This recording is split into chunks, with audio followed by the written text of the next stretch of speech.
오늘 말씀은 마태복음 1장 18절부터 23절까지 말씀입니다. 마태복음 1장 18절부터 23절까지 말씀 같이 보겠습니다. 예수 그리스도의 나심은 이러하니라. 그의 어머니 마리아가 요셉과 약혼하고 동거하기 전에 성령으로 잉태된 것이 나타났더니 그의 남편 요셉은 의로운 사람이라 그를 드러내지 아니하고 가만히 끊고자 하여 이 일을 생각할 때에 주의 사자가 현몽하여 이르되 다윗의 자손 요셉아 내 아내 마리아 데려오기를 무서워하지 말라. 그에게 잉태된 자는 성령으로 된 것이라.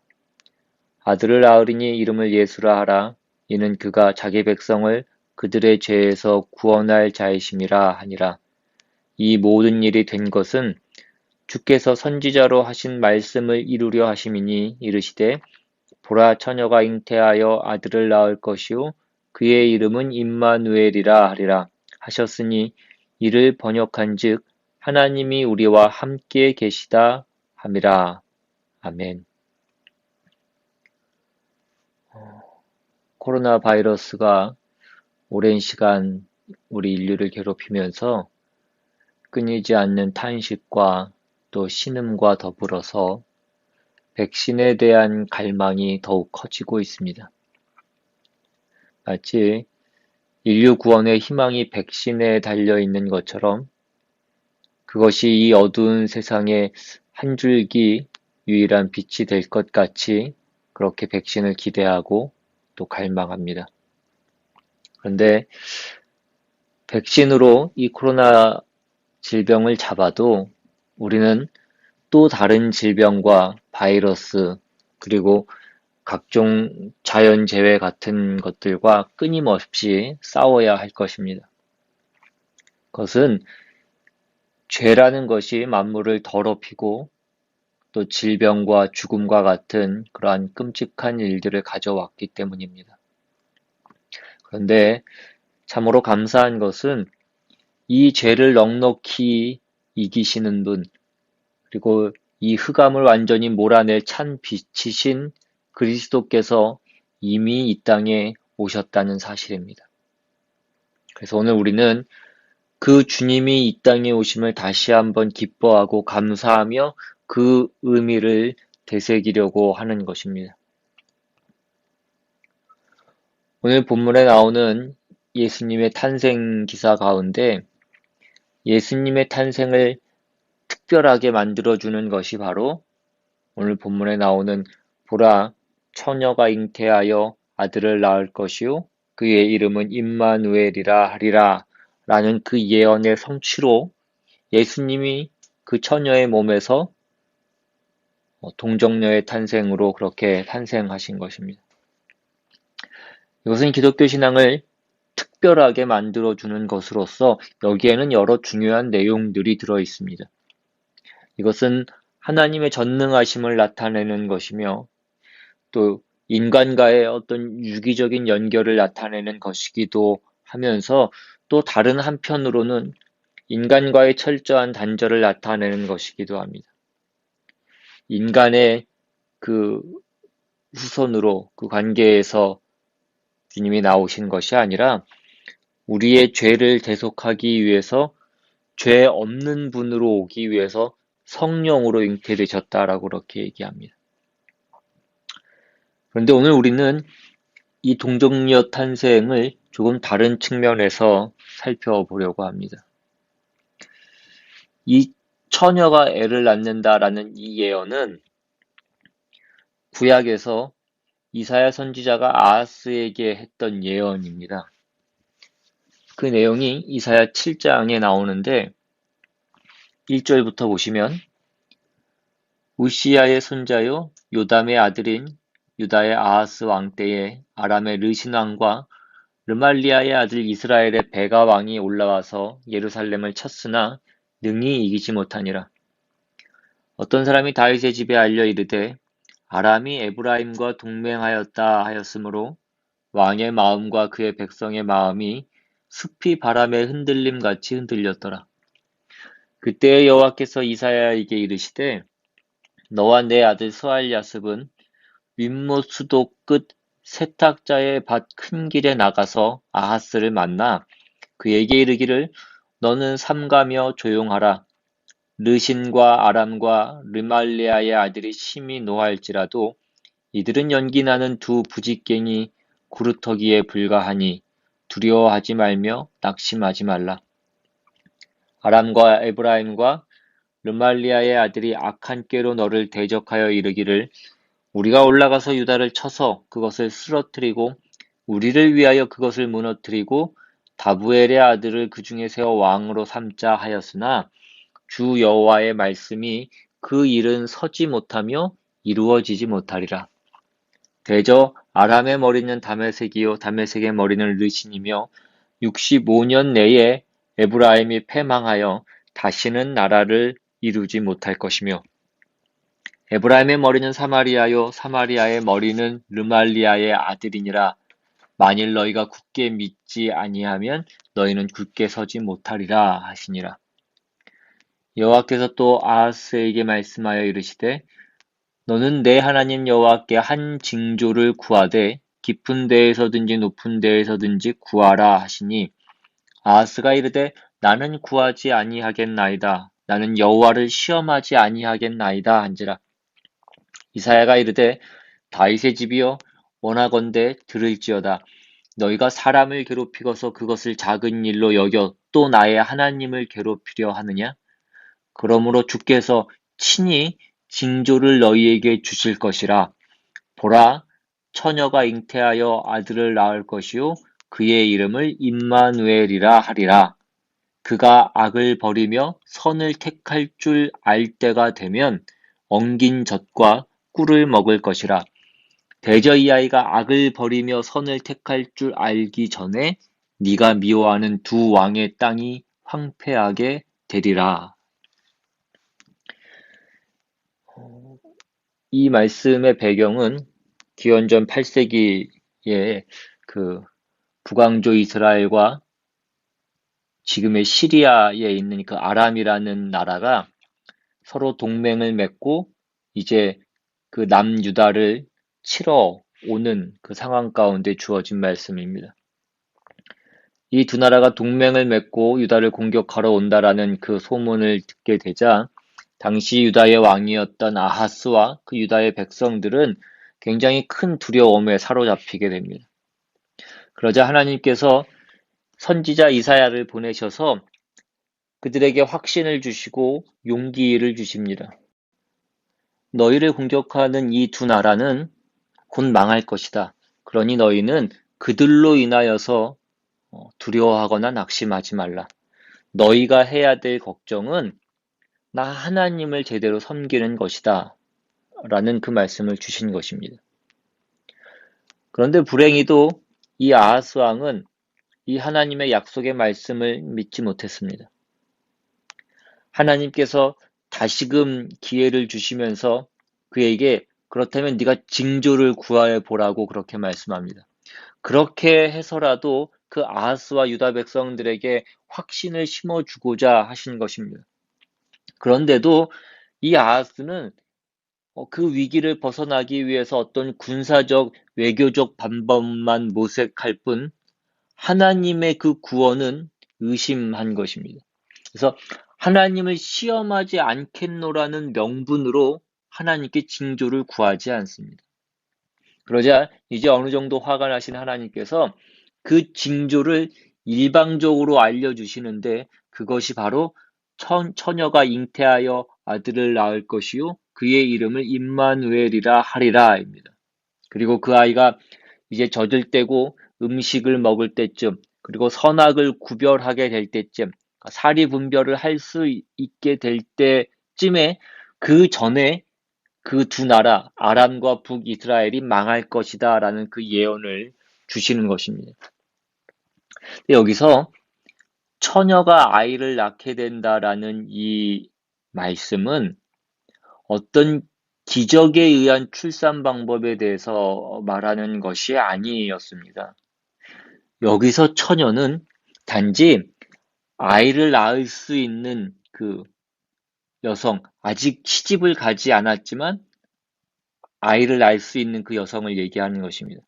그러니까 예루살렘에 사는 아직 결혼하지 않은 한 여자가 이제 결혼을 해서 아이를 갖게 되는데, 그 아이가 태어나서 철들 무렵에 그까지의 시간 안에 하나님이 말씀하신 이 예언이 이루어질 것이다 라는 그 말씀이었던 것입니다. 여기서 거론되는 처녀가 누군지는 우리가 정확하게 알 수는 없습니다. 당시에 는 알 수 있는 어떤 처녀였을 수는 있습니다. 학자들의 의견이 분분하지만 우리가 정확히 알 수 없고, 또한 그것이 중요하지도 않습니다. 이 처녀가 몇 살이었는지 모르지만 처녀라는 것은 아직 결혼을 안 한 것이고, 그러면 결혼할 때까지의 어떤 시간이 필요하고, 또 결혼을 해서도 또 아이를 가져서 아이를 낳을 시간과, 또 그 낳은 애가 이제 자라서 젖을 떼고 어느 정도 사리 분별을 할 수 있을 때 정도까지의 어떤 그 시간이 필요한 것입니다. 우리가 대충 계산을 해봐도 어, 짧게 잡아도 한 10여 년 정도의 시간이 필요한데, 그 시간 안에 하나님께서 지금 이 유다에게 위협이 되고 있는 그 북이스라엘과 아람을 망하게 하실 것이다 라는 그 예언이었던 것입니다. 그런데 이 예언이 신약에 와서는 갑자기 처녀가 아직 결혼하기 전에 애를 낳을 수 없는 상태에서 애를 낳는 것으로 그 사건이 바뀌어집니다.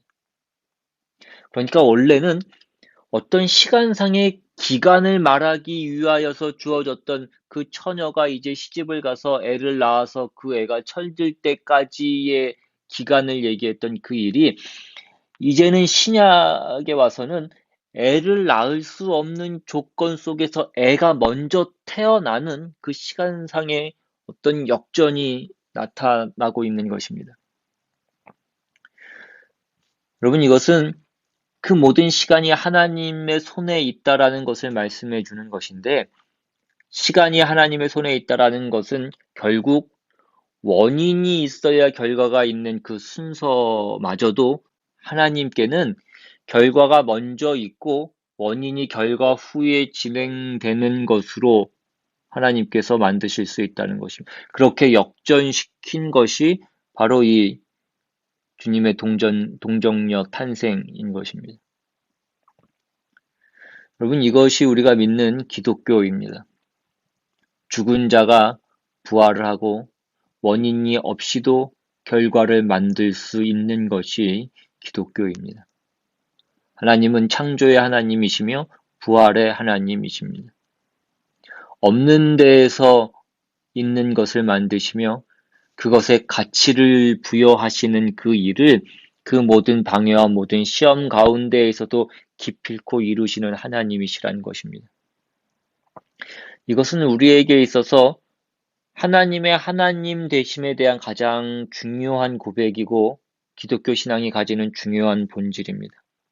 근데 이 문제가 우리에게 늘 깊이 이해되지 않아서 우리는 그 처녀가 애를 낳았다라는 그 예수님의 동정녀 탄생을 어떤 하나의 기적과 이적 정도로만 생각했지, 이것이 그 시간이 뒤집어졌다라는 사실, 그 순서가 역전될 수 있다는 사실에 대해서는 우리가 잘 생각하지 않은 것입니다.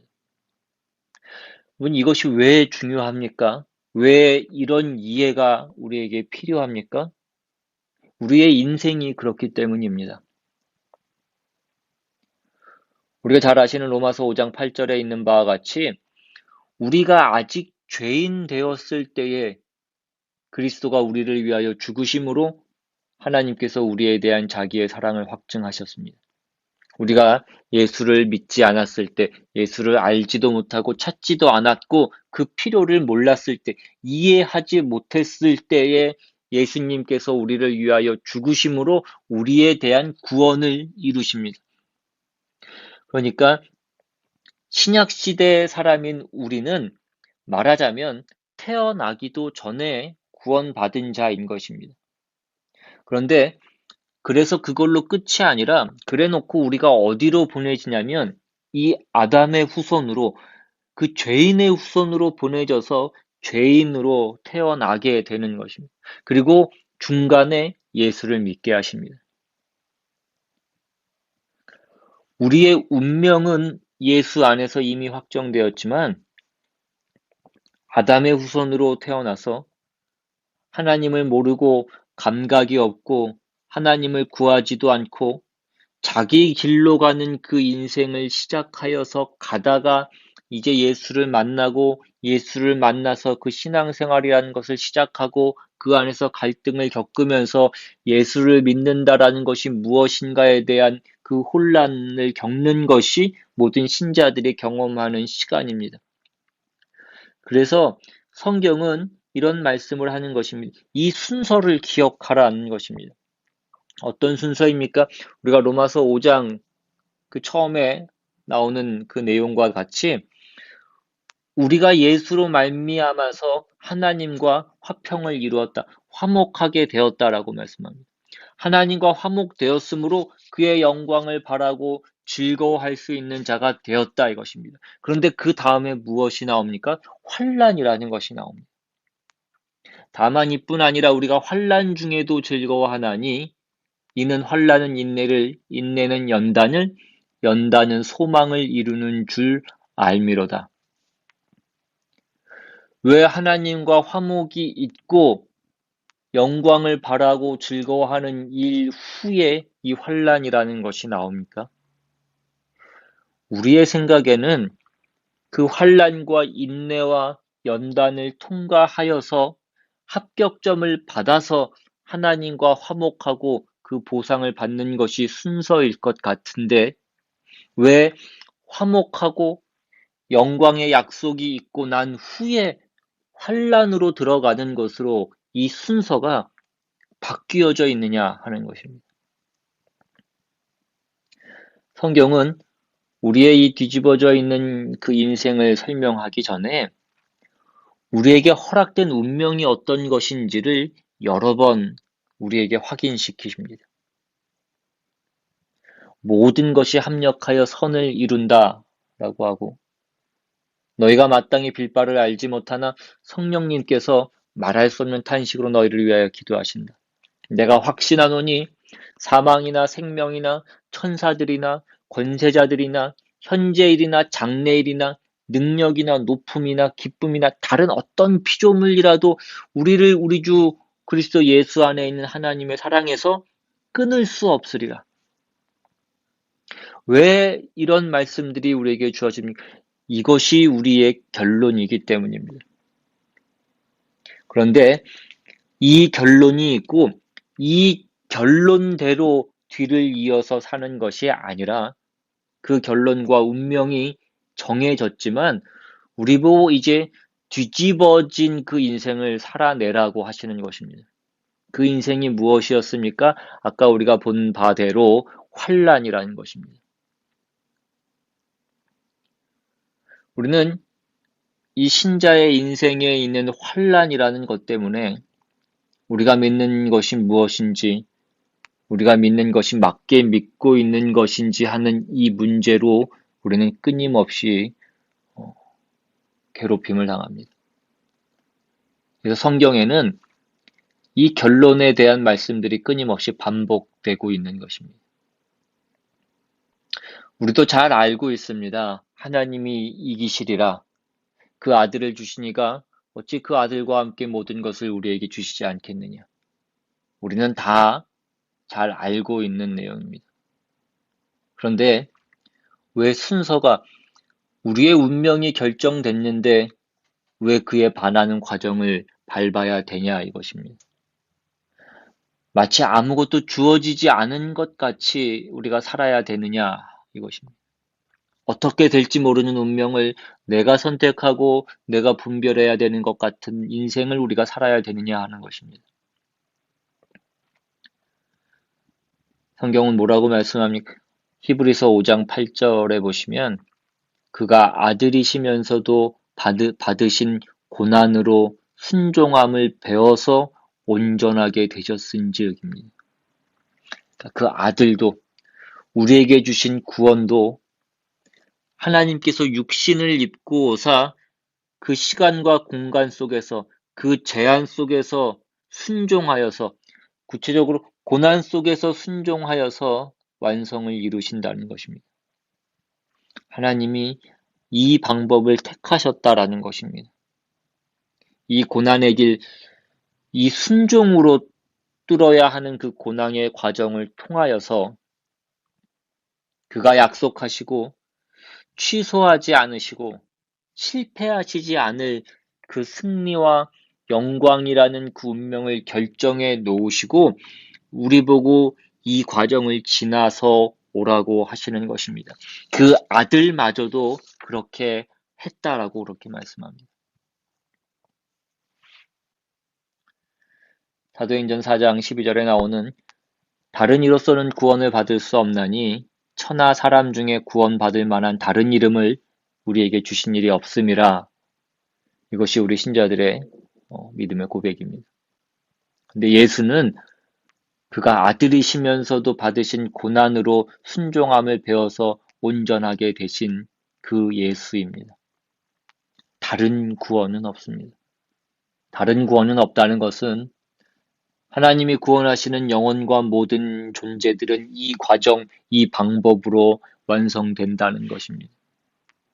그러니까 자꾸 성경은 말씀하는 것입니다. 걱정하지 마라.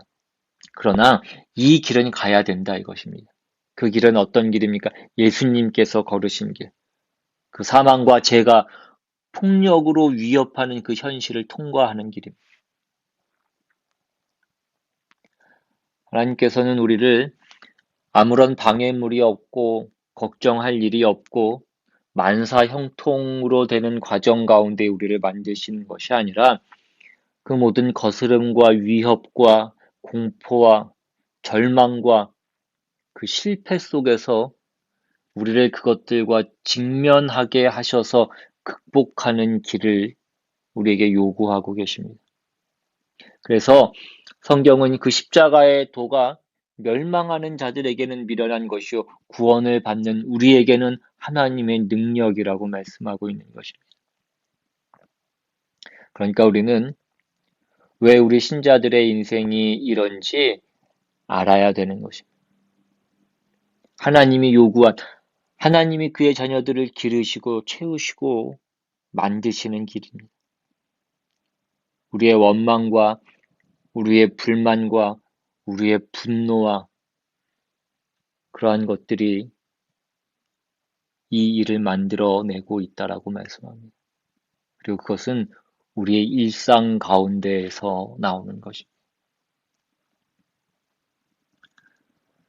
에베소서 5장에 가시면 15절 이하에 그런즉 너희가 어떻게 행할지를 자세히 주의하여 지혜 없는 자같이 하지 말고 오직 지혜 있는 자같이 하여 세월을 아끼라 때가 악하니라.